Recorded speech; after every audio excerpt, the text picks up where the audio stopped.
আসসালামু আলাইকুম। আজকে অনেক রৌদ্রের ভিতরে আমরা কয়েকজন রাকিব, ইমন, মুন্না, ওই যে আরও আসছে, এই সবাই মিলে আমরা কি খাবো? আম খাবো। আমরা আম আনছি আমাদের বাড়ির একটা গাছ থেকে। আমগুলা কই? যদি আপনারাও খেতে চান চলে আসেন আমাদের এইখানে। তো আমরা কিভাবে এটা মাখাবো দেখবেন, খুব লোভনীয়ভাবে আমরা খাবো ইনশাল্লাহ, খুব সুন্দরভাবে মাখাবো। আর এই গরমের ভিতর আম খাওয়ার মজাটাই কিন্তু অন্যরকম। এই দেখেন গাছের মরিচ, আবার এই যে কিছু আছে লেবু পাতা, এগুলো দিলে স্বাদটা একটু বৃদ্ধি বেশি পায়। এই জায়গাটা হচ্ছে আমাদের অনেক পুরানো একটা জায়গা, এখানে অনেক স্মৃতি জড়ানো আছে। এখানে বসে আমরা গত বছরও 10-15 জন আম মাখা খাইছি।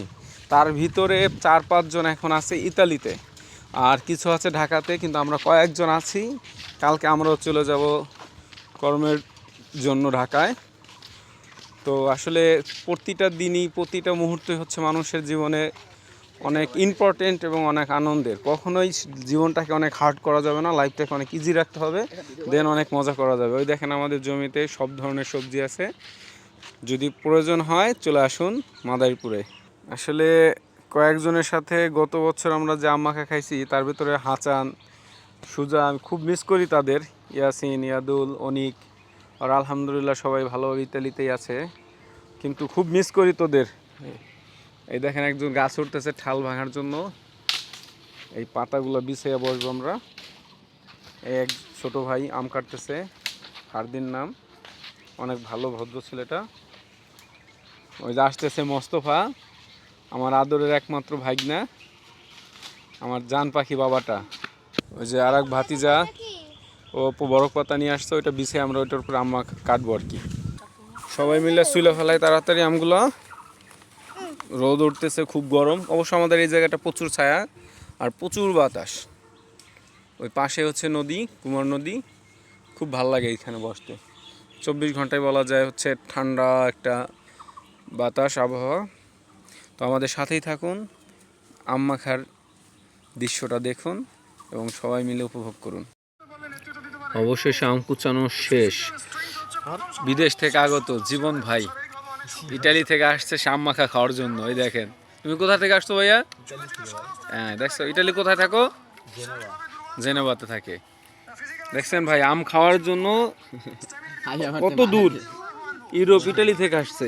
10,000 কিলোমিটার বেশি না, আমরা মাত্র 25টা মরিচ দিছি, বা 20টা আম 25টা মরিচ। এটা হচ্ছে সুজার ঐতিহ্যবাহী খাবার। সুজা অনেক ঝাল খাইতে পছন্দ করে। মিস ইউ মামু সুজা, তোমাকে খুব মিস করতেছি আজকে। চলে আসো তাড়াতাড়ি আমাদের মাঝে। ওই যে হাসিবুল রহমান খান, ইয়ামিন খান, তোমার নাম? রবিন খান। সবাই খান। স্বাদ মতো লবণ দিছি আমরা, এখন এটা ভালোভাবে মাখবো। তারপরে যে কিছু লেবু পাতা আছে, লেবু পাতা ছিঁড়ে দাও। কিছু কাসন্দি দিছি, এখন এটা দিয়ে আমরা ভালোভাবে আমটা মাখাবো। তারপরে আমরা সবাই মিলে খাবো ইনশাল্লাহ।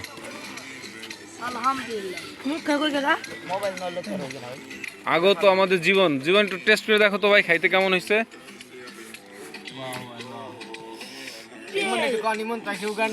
কেমন হয়েছে? সবাই দাও, কমেন্টস করো কেমন হয়েছে। কেমন হয়েছে? কেমন হয়েছে? কেমন হয়েছে আমিন? গুড, সুন্দর কমেন্টস। খাও সবাই খাও।